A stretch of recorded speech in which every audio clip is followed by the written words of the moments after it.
The inner machinations of my mind are an enigma.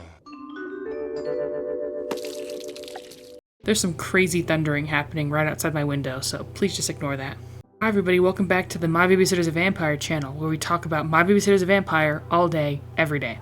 This video is a re-upload of a segment from my original My Babysitter's a Vampire video that came out in March of 2023. I thought it would be fun if I kind of took out this segment in specific and re-uploaded it as its own individual video as a sort of little hint or, implication that more might be coming that is mbav related on the channel in the next month or so. So look out for that. I just realized my light was not doing shit for me this whole time. I've re-edited parts of this segment mainly because I didn't know how to edit back then. I left long segments of the show in the video, and that caused the video to not be monetizable. So I figured kind of, reset and edit this properly now. I have a merch store. If you're interested, feel free to check it out. I have plenty of mbav merch on there. It's mainly handmade buttons and bracelets. Everything is under $5 right now, and it's just a fun little small way you can support the channel. I'm so sorry for there being a huge break. I will make sure that doesn't happen in the future. Again, hopefully. Without further ado, let's cut to the tape, where I had a much worse microphone and I didn't know how to talk. Apparently going to college makes you a little bit better at talking. At least I think. Thank you everybody who is still here a year and a half later and have already seen this segment before. I genuinely am so appreciative of you guys. Thanks for watching. On to the segment. I want to talk about the lore now. Get your mbav lore books out, everybody, because we're going to be spitting some straight lore for you guys. We're going to talk more about fanon when we get to talking about the fandom, because there's a lot of fanon to get into. So for now, we're just going to cover what is concretely known, and explain away what doesn't make sense with my own personal headcanons. I love hearing what people have to say about this show, since there's a lot left up to interpretation, so go ahead and leave your own personal hot takes, opinions, whatever about the lore in the comments below. If you disagree with anything I say in this section, then be sure to tell me. Be sure to let me know. As previously stated, Jesse is a priest, and it's unknown whether he was turned after becoming a priest or before. Same thing with the town, we don't know which came first. So for the sake of brevity, let's just say he was turned soon before starting his colony and was a priest before, and then established the town of Black's Church very soon after. Again, there's something very interesting about a pastor, a person who's committed themselves to Catholicism, being turned into an actual spawn of Satan. And then the crosswires in his brain leading him to become this twisted sex cult leader of vampires who praise the word of God, yet must also feed on local townspeople to survive. But the show is never going to do anything interesting with that concept, so we're just going to have to get over it. I mean, the main reason why Jesse and his little vampire flock, as he calls them, were kicked out and burned alive is because they were probably not feeding on people in an efficient way.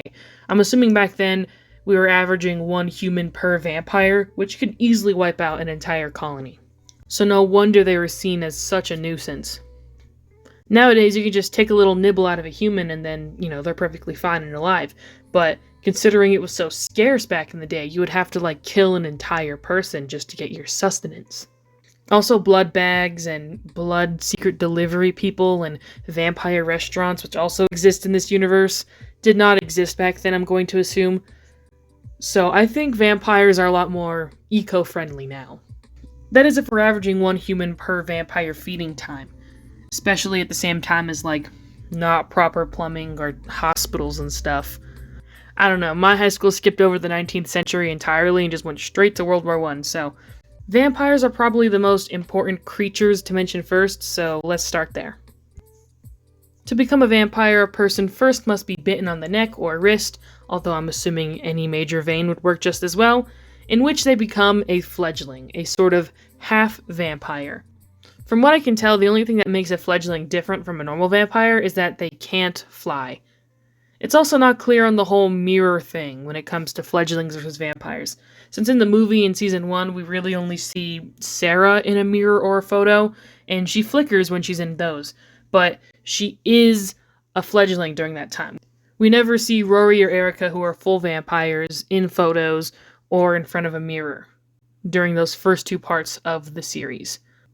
But in Season 2, whenever we see someone in a mirror or on camera, they're completely gone. So I'm just going to assume it's a fledgling thing and not them just changing the rules at the start of season 2 when they maybe got a higher CGI budget.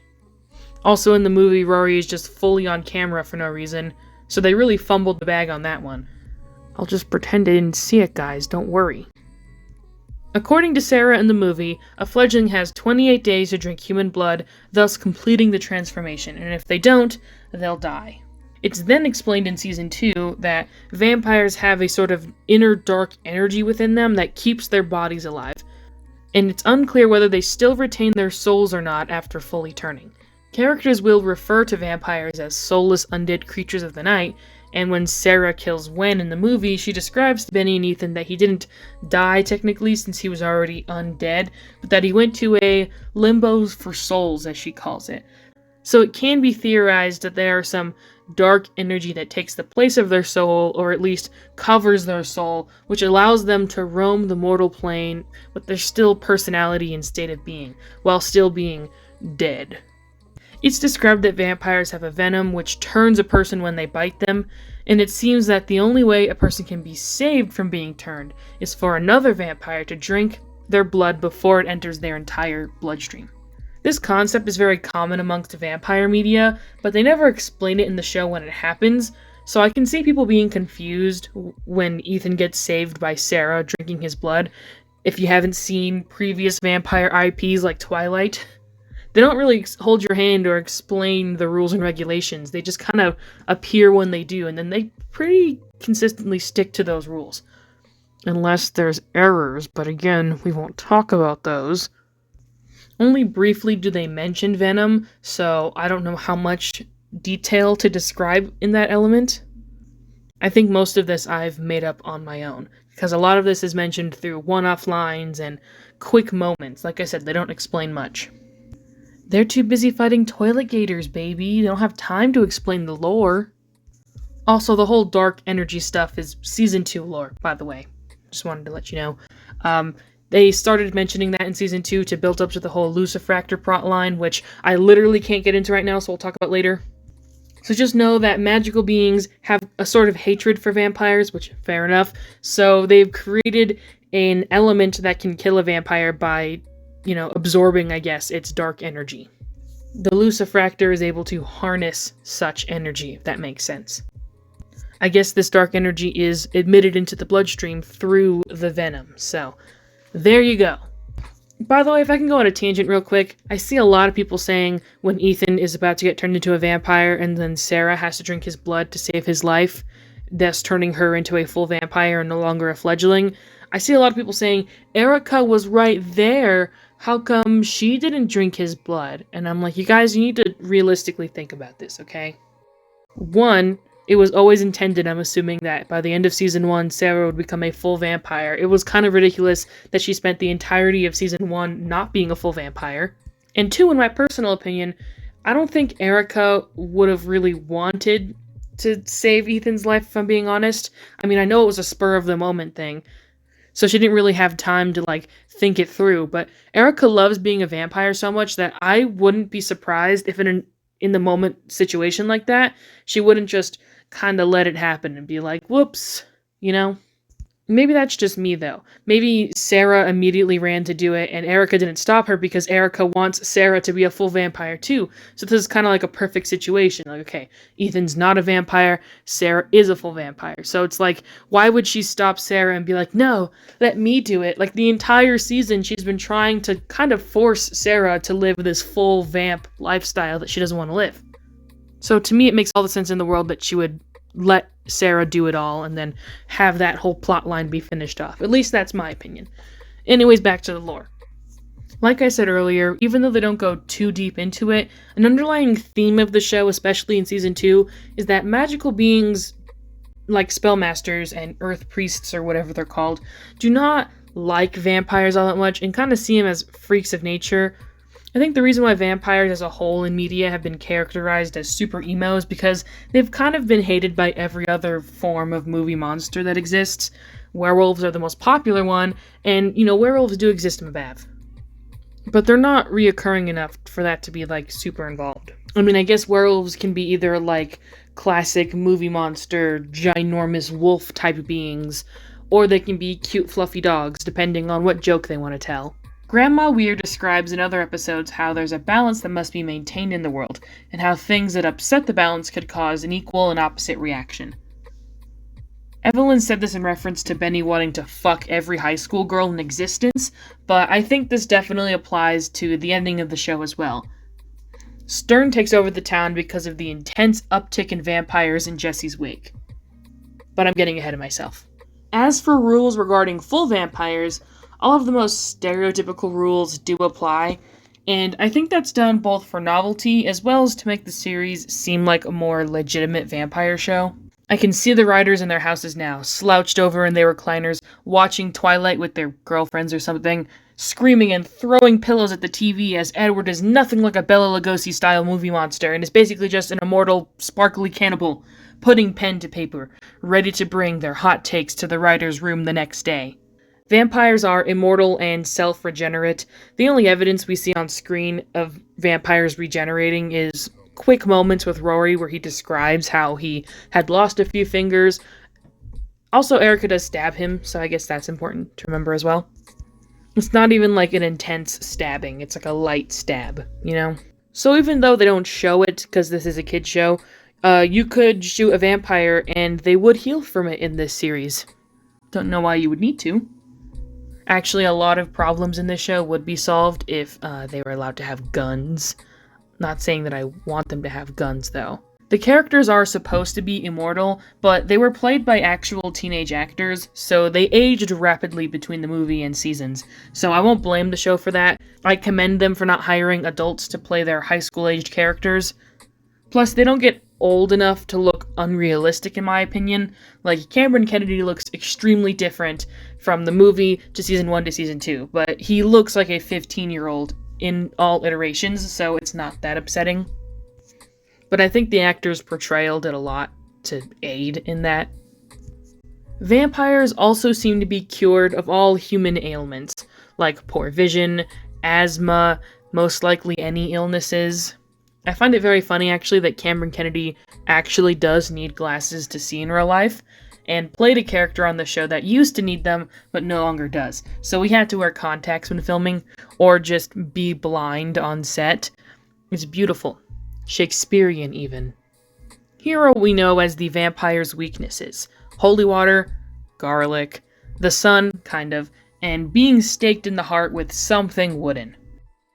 With holy water, which was probably the worst thing for Jesse to deal with as a vampire pastor, it does burn their skin, and if they were to be, like, dunked in a vat of it, they would, fizzle into thin air. R.I.P. to my man Gord. I should also mention that vervain technically is a weakness to vampires too, but it's only shown once as a gag in a single episode, so I guess it's not that important to remember. As for the sun, close contact does seem to harm vampires, but it doesn't seem to outright kill them. I know I said I would mention Fanon a little bit later on, but me and my fellow podcast buddies have come to the conclusion that vampires used to be harmed by the sun, like they couldn't go out during the day at all, but over time, they've slowly become immune to such things, so now the sun just slightly harms them, like it would for a ginger, maybe. Like, they wear sunglasses, they have to sunscreen up, but as long as they're not, literally in front of a heat lamp, their skin won't peel. Like in Season 2, Episode 2, where Lucia is attempting to have the sun swallow the earth. I don't know how that would work, but she tries to do that. As the sun is getting closer to the earth, the vampires being out in the sun actively does harm them more. To the point where they have to cover head to toe to not be harmed by the sun rays. Except for Rory, but again, they just keep forgetting that Rory's a vampire in certain moments. We have to move on. The inclusion of garlic being a weakness is definitely one of my least favorites. Like, Ethan and Benny throw a goddamn pizza at Wen, and it literally burns his skin. I can't even fathom how stupid that is. I always assumed that vampires don't like garlic thing came from the fact that garlic is a blood thinner. So they're not actually harmed by garlic, they just don't like it because it makes blood worse somehow. But no, in this series, Papa John's garlic sauce can literally kill somebody. Instead of just give them horrible bowel movements. I don't know. I'm gonna cut that part out. That's not funny. The vampire's superpowers of sorts include the already mentioned flight, super strength, speed, scent, and possibly hearing, although I'm not sure that was ever mentioned. I always wondered if what a vampire feeds on in this universe changes how powerful they are or not, because in multiple times during Season 2, we see that Rory responds to things like scent after Sarah does, because at this point in the story, Sarah's a full vampire who drinks from blood bags who are delivered to her, and Rory still feeds on animal blood, such as smaller rodents and such. So it always made me wonder if Rory's powers are weakened because he doesn't drink human blood or something, or if this is just like a common writing dynamic they just put in multiple episodes back to back on accident. Maybe Rory is just not as strong as them when it comes to that kind of stuff, but it doesn't really matter because he is the most pacifist vampire to ever exist. Even when he's under a siren's spell, he can't even bring himself to hurt anybody and just has to go off screen and like bite some electrical cords. Versus Erica, who tries to kill her bestie and girlfriend. Quite intense. But let's now talk about how someone becomes a vampire a little bit more in this universe. In my personal opinion, along with the opinion of multiple mbav experts, because yes, there are a lot of them out there, in this show, biting someone to drink their blood and biting someone to turn them are two distinct and separate things. It only seems to differ on what the perpetuator's intentions are. Many franchises have this not being the case, like in Twilight, where if you attack someone and drink their blood, they will die or be turned if they survive. However, in the Vampire Diaries, a vampire can drink somebody else's blood and not have it affect their mortality at all, unless they, like, maim them or something. In VPD, a person only gets turned if they die and have vampire blood in their system, then have to drink human blood after 24 hours. And if they don't, they just actually die like normal. Just for future reference, I only really reference Twilight or the Vampire Diaries when talking about vampire IPs, because they're the only ones I've ever seen. I'm not a vampire expert, just a mbav expert, to make that clear. Situations like this get confusing when you consider the fact that Rory was bit twice in one night. When he first meets up with the nerdy twinks, he shows off that he's been bitten and he thinks that some girl just gave him a hickey when she did in fact drink his blood. And then Erica drinks his blood for the first time, which turns her into a full vampire. And then off screen, 12 hours later, we find out that Rory himself has also drank somebody else's blood. Also, they keep saying that, like, all you have to do is kill one person to become a vampire, but, like, Erica drank Rory's blood and he didn't die. They assumed he had died because he got his blood drank, but clearly he got his blood drinking from twice in one night, and he was doing just fine, so it's a bit confusing, because I always assumed the first time he got bit was to turn him into a fledgling, and the second time was just to drink his blood, but that would mean that he was already a fledgling when Erica drank his blood, so that clearly can't be the case. Also, Jesse made it very clear that drinking must follow initiation, and it's a very ritualistic thing for him. So, fledglings have to drink first, and they all do it at midnight, like it's a big event they do. So someone must have gone against the rules to drink Rory's blood in this situation. And then Erica must have just accidentally turned him into a fledgling by drinking his blood. Like, she did both, because you can do both. You can do one or the other or both at the same time, because we see when Jesse bites Ethan, which these are really the only two times we see someone get bitten on screen, and of course they do cut away from it, but like the action is happening instead of just being told that it was happening. When Jesse bites Ethan, he doesn't drink his blood specifically, he just bites him to administer the venom, I guess. I saw a theory online that fledglings in this show don't have the option to produce venom, so they can't turn other people into vampires, which would completely ruin my case on how Rory became a dang vampire in the first place. Unless completely off screen, he got bitten a third time, and this time it was to turn him into a fledgling, and then he became a vampire afterwards. Rory's the only time they mess up the lore, man. I don't know what it is. But that confusion aside, it actually is pretty clear that there is a difference between drinking someone's blood just to drink their blood, and then biting someone to turn them. People just don't like to pay attention to this show because they think it's a dumb children's program, and I disagree. This show is important, goddammit. Anyways, enough about vampires. let's talk about the magic system now. This segment was actually the first part I ever wrote for this script.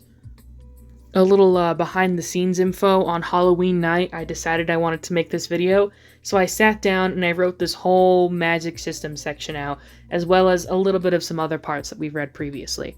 So, whenever this video comes out, just know I've been working on it consistently almost every day since Halloween the previous year. So, there's a little timeline for you, I guess.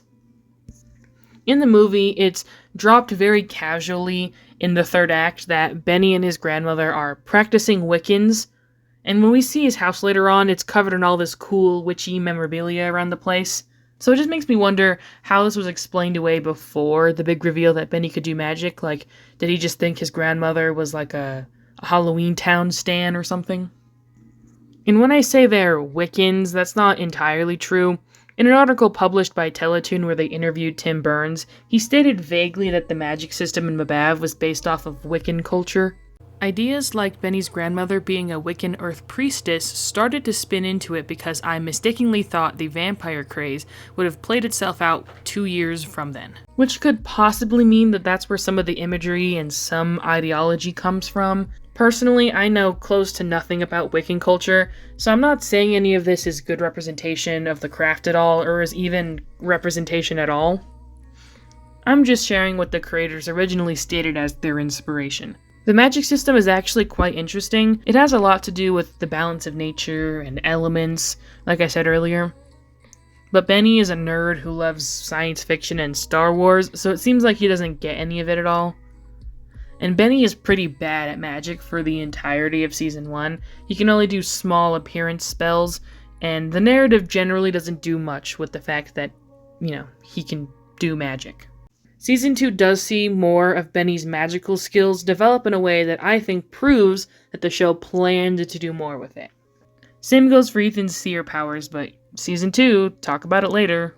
So the status quo of magic was very vague at best, and mostly confusing. They never explain if new spells can be made, and if they are, they could be said in English, considering every single spell said is in Latin. And by Latin, I mean random Latin-sounding phrases said quite awkwardly, and I'm assuming does not translate into anything vaguely like a sentence would be. It seems like Evelyn is talented enough to where she doesn't even need to say spells, she can just kind of point and do things. But Benny is just barely starting to understand the whole spells thing. And it doesn't really seem like she's teaching him how to be a wizard or whatever, or training him. He's just kind of dicking around with this book that she gave him. But we actually do start to see him become better at magic doing when he does do magic. For example, multiple times in Season 1, he'd be like, I'm gonna do a spell to prove this is gonna happen. And then when he would do the spell, nothing would happen. And then they would have to just find another solution very quickly because the episode was about to end. And we still see some of that in Season 2, but he gets a lot more wins than loses in this time. For example, he attempts a spell to knock somebody out, and he does it completely on the fly, and it actually works. And even Benny himself is like, I can't believe I actually was able to successfully do a spell. And so, of course, he becomes very power hungry and then abuses this power, but that's just classic Benny. They also give him, slightly more power by him being able to do these, random magic blasts that, cause harm to people. I don't know. Basically, this form of magical long-distance combat that I'm assuming they would have had him use a little bit more often. His success rate with potions seems to be higher than with, at the moment, magic spells. He made a jock potion that actually effectively did cause the creature it got possessed with to become really strong and adaptable. That happened to be an alligator from Florida, but that's besides the point. And the love potion worked. The love potion did in fact work, but I would like to block the memory of the love potion out of my mind, so we're just going to move on. Overall, I do wish that they would have given Benny a little bit more magical room to play in. I mean, he has no magical abilities whatsoever in the movie, not to the final act. And even in the final act, the first spell he ever does is to make his book disappear, so he does no magic. at all. Season 1 mostly shows him losing, and Season 2 gives him half loses and half wins. So I'm assuming Season 3 would have been like full-on magic action, which I would have really liked to see. But another character whose abilities evolve throughout time is Ethan's. We won't talk about what his abilities evolve into until a little bit later, Season 2 discussion. I've said this a million times. For now, let's just talk about what Ethan's seer abilities actually are, from what we know them to be, which is the same as Benny's magic, confusing and vague. So Ethan's visions occur when he comes in contact with the supernatural. It can be any kind of person-like creature, like werewolves or vampires, or simple objects like magical potions and inanimate objects entirely. It's mainly whatever foe they're facing against for the most part. And there are many episodes where Ethan actually won't get any visions because he can't come in contact with the villain, like in the Halloween episode or with the Toilet Gator one. I seem to mention that one a lot. His visions are between being very vague and extremely detailed. It honestly matters on what the plot demands. It's funny because when people talk about Ethan's visions, it's more on the line of the fact that he is a seer in the traditional sense, like what people understand a seer to be outside of this show. Like, yes, Ethan is plagued with visions and sees demons and stuff, but never in a truly psychological manner, at least not yet. He strictly just gets visions from the supernatural based on what's happening at the time. So, like, he'll only get visions from Sarah if something important is happening in her life, I guess. Like, he can hold her hand and, hug her and stuff on average days and it'd be normal. But then one day, randomly, he'll just get a vision from her. And it's like, oh, she's really going through something right now.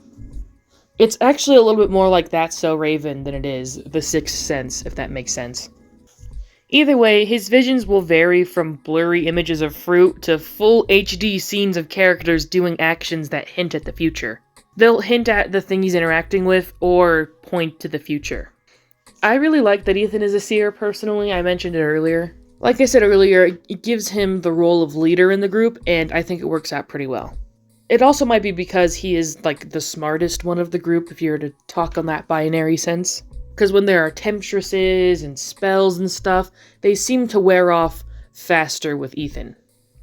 The second episode of Season 2 is a good example. There is a goddess. Goddess? Is that her name? No. There's a queen. Sorry.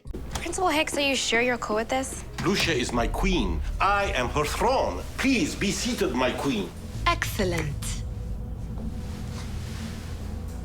Okay. There is a queen of sorts named Lucia that has come over and is able to mind control all the boys. But you can see it slowly start to wear off on Ethan over time, a lot faster than it does for everyone else. And when he does come in contact with Lucia at the very end, it immediately snaps him out of his trance that he was in, while everyone else stays the same. So I think his sixth sense provides him to fall less for such trickery. I guess another example is in the mirror ghost episode.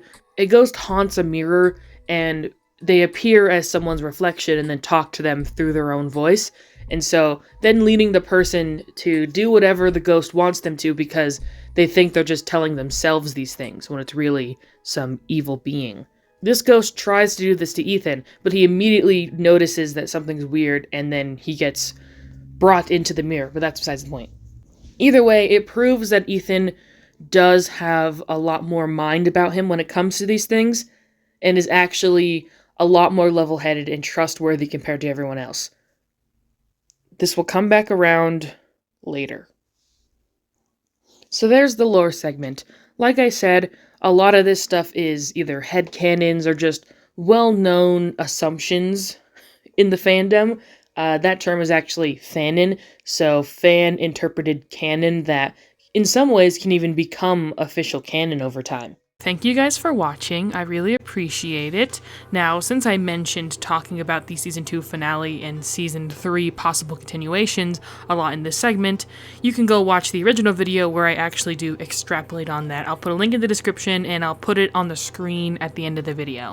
on top of that, if you guys want to see me like redo that segment, because I mean, I still agree with everything I said, but you know, I have a much better camera and audio and general presentation and new opinions. So if you guys want to, you know, hear what I have to say about season 3 or the season 2 finale again, I'd be perfectly glad to remake that video, especially since I could possibly make money off of it. Who knows? So yes, thank you for watching. I don't know if you can hear, but it's raining outside right now, and it's like very tranquil. I'm gonna get myself a nice glass of hot cocoa. You don't really get a glass of hot cocoa, you get a cup. I'm gonna get myself a cup, a mug, one might even say, of hot cocoa, and enjoy this rainy weather. Happy fall, everybody. Thank you for watching. What?